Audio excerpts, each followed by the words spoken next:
Làm được mà cái cắt thắt được phong được chứ hả? Nè em muốn cho bể coi.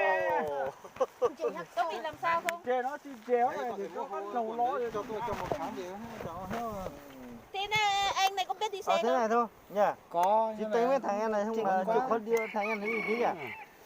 Anh ngay đây mà. Có trả tàu xe mà. Cha tôi là trông trồng mót thẻ. Hú lấy cho tôi. Lấy cho một bao trong máy để hú lấy cho tôi. Giờ nhưng cái mà cho một đấy. Cho một trò y tế mà nó hẹp tóc rồi đó. Tôi chưa về đến đây rồi thì phải bóp xe thôi. Hú nên tôi có vào chúng tôi cho một bể y tế cái mà lấy hai lấy tóc rồi nữa. Kia lấy cho này. Nhưng nó mà chơi không mê nó Là đấy cho nó tí đấy. tôi thâu cái mỏ.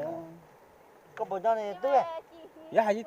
có bọn nhau Hai chiếc số tàu rồi. có bọn nhau Trong chỗ chắc có mỏ.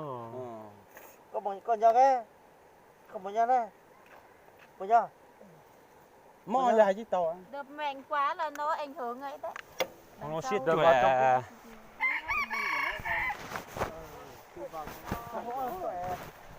cái này mà thâu mà hay bớt hay tốt tao nữa.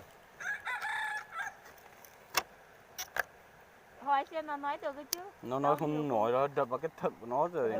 Cái chú kia vào thận nó nói không nổi. Đấy à.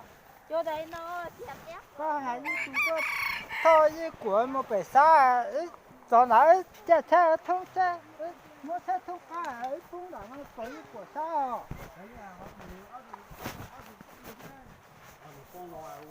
Nó.